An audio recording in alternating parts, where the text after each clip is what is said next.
Spearman with the 25. Hey, Nick, I'm 24, just graduated, making $85K in finance. I have $5K in the bank and a good car. What should be my first priority going forward, considering grad school? I was accepted to a top 10 STEM program at the local uni. Thoughts? First car? Says he has, just generally. In general? Graduated from, let me see that, hold on. Yeah, $85K in finance, have $5,000 in the bank and a good car. What should be my first priority? Considering grad school. No, don't do grad school. Stacking money, buddy. Stack your money. Living really, really cheap. Figuring out the basics. Figuring out your coffee, your fitness, your health, your mainstays, your routines.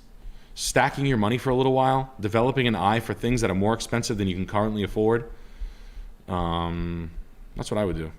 Getting yourself set up right. Seriously. Whoa, urinal in the bathroom. Nice! Ashton's tired with the 25. Yo, Nick, any advice on finding which state to move to?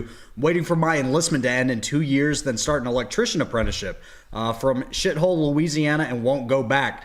Jet, quit vaping. Much love from Japan. Hell yeah, dude. I don't know. The states I like are, I'll be straight with you. I like upstate New York, Pennsylvania, Rust Belt stuff, which is Pittsburgh, Buffalo, New Hampshire, Maine. You can get some stuff. Maine is not all nice. Maine's real rough. Western Massachusetts is nice. Eastern Connecticut. There's parts of Virginia that are okay. Coastal Carolina. I think you're going to be okay in coastal Carolina, or the Carolinas. Obviously, Dallas, Texas is okay for me. Oklahoma City, Kansas City, St. Louis, fringy parts of Memphis are probably pretty good right now. Suburbs of Chicago are probably okay. Michigan, stuff in Michigan, real good stuff out there. As far as a house, if you want a crazy house, stay in the Northeast. Michigan, around the hook up to Buffalo, Pittsburgh, etc., Central PA. It depends on what you want. And lastly, just A1 username with the 70 Canadian. Thank you, bro. That's very generous. Thank you for the support. He says, hey, Jen, Nick, I went through a bad breakup and ended up spending over $5,000 on strippers and hookers in the spans of 2 months. Considered moving out of my parents' place, so I couldn't afford to waste that amount of money. Any advice for me? Stop going to strip clubs. They're shit, man. Strip clubs are hell. They're for suckers, man. I fucking hate strip clubs, dude. I never liked them. I can't stand them. I lived with strippers. I had 2 strippers living in my multifamily. I thought it was cool for like 1 week. Yeah. And it bit me in the ass. So it's just, it's so fucking stupid. I hate them. Please stay out of casino. Gambling and strip clubs are like, there's just, I can't even have mercy. It's just straight up knock it off. Knock it off! It's like hell on earth. I used to like hear the way they consider shit. It is like the seediest path of life I've ever fucking seen. Yeah. I collect rent checks at like 22 years old from 65-year-old professors from New Hampshire. Lots of money, like $2,800, fucking late on rent 3 months in a row. I'm gonna like fucking meet up with a fucking creep. It was like, oh, just gross. It's just nasty shit, man. You don't want to be around that. It's okay that you've gone through it. It's good that you fucking see you just got to come out the other side of that one. There's no upside to that. They don't like you. They don't want to be there, and you don't want that life even if they did. You're not Captain Save-A-Ho. You don't need to be, dude. They feel like they're working at Chipotle when they're on the pole. You are when like, do I get off? You're carne asada, bro.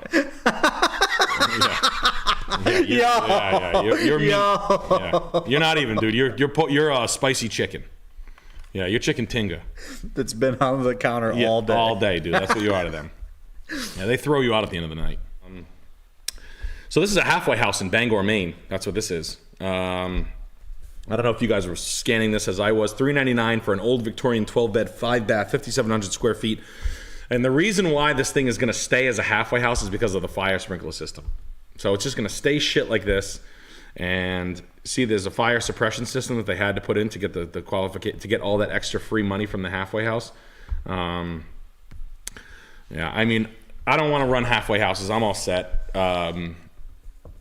You can meet new friends there, though. Yeah, so could you? Yeah, you could too.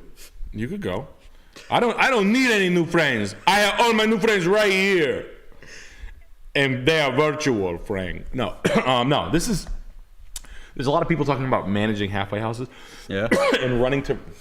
What they do is you buy the house, you foot the loan, and then you come to a third-party company, and then there's these like Horizons Wellness. Yeah. And then you lease it to them for like X amount of dollars because you do all the work and then they lease it from you and you make it's an arbitrage. It's like rental arbitrage. Pass on all of it.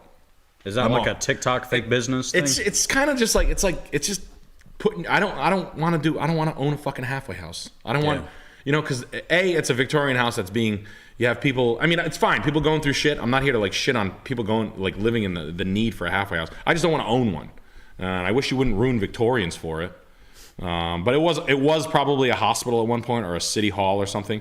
It's probably served us like a municipal purpose at one point. So the house is pretty decked out for it. That fire fire suppression system for a residential application is about $200,000. So it's at a good deal. It's going to make money. Whoever bought this is going to make a ton of money. It's just not the type of business I'd want to do. I don't feel like running fucking rehabs. I did think about it once and I looked into it for like a second. I had a couple of friends who were doing it. It's just my friends who were doing it like the fucking shadiest motherfuckers ever. Like I'm not going to take any advice from them. I know they're going to make money. It's just not the kind of money I want to make. That's all. And it might be for some. Some people might have money and want to do good by it, but I think you'd have to be you'd have to have work in the field of rehabilitation. And I think rehab is cool and fancy Los Angeles style rehabs are going to come all over the country. Los Angeles has a couple of aspects that are going to hit the East Coast soon. You know what I mean? Maximized Airbnbs. We have auto camp. That's the campground with really well executed campground with half Airstream trailers and nice new facilities. That's a company that ran the gamut in the West Coast. Now they're coming here and they're going to kill it. But I think one of the things that will come is high-end rehabs, and insurance will put it up because it's kind of just like in the corporate. If you're working here's a little tip. Here's a weird tip. If you work for a publicly traded company and you don't want to quit your job, you tell them you have an alcohol problem and they have to send you to rehab. That's kind of like a little unsaid thing. You have to say I have a drinking problem. Work is making me drink a lot, and then they have to send you and they have to give you your job back. You have to do that. Okay. Just throwing that out there. You heard it here first, folks. They can't mess with that. Hey, they want to run by all the rules. They want to play all the games. They want to steal all your money for that shit. Guess what? I have a drinking problem now. I'm drunk. Uh-oh. I drink too much. And it's because of you. I don't care about railroading my career. I totally know I'm an HR nightmare. Don't care. I'll live with that. Send me to rehab and I'll take 3 weeks off pay. Thank you. June Cleavers repress sexuality with the 20. I like that idea, but we're trying to keep our channel, man. We can't go down that direction. No, we ain't doing that. But thank you for the donation, man. Sorry to do that to you. Jeremy Delaney, welcome to Severe Beast joining, okay? Leroy Rockwell, also joining Severe Beast, the backbone of any Scuffed Realtor stream. Thank you, guys. Thank you, Lorenzo Roselli with the generous 25. But in all seriousness, Jet, your Insta story post was hilarious. Glad I donated the emo super chat so you could sing that. But for real, Nick steals the show. So question for you, Jet. What area in the U.S. would your dream underground bunker home? Rhode Island, man. Rhode Island missile silo. Nice. I wish it existed. I love Rhode Island. They're in Quonset. They have some. Really? Oh, they'll be around. We'll find one. Okay. All right. Connecticut's got them. Okay. Yeah. Dude, I'm right where I'm supposed to be, man. The Northeast is... I feel like it's God's chosen land. I'm not from here, but I love it here. The middle of the country scares me, dude. The middle of the country is flat and, hardwood forest up here. It's hardwood forest up here. Northeast, man, for sure. That's a nice little building.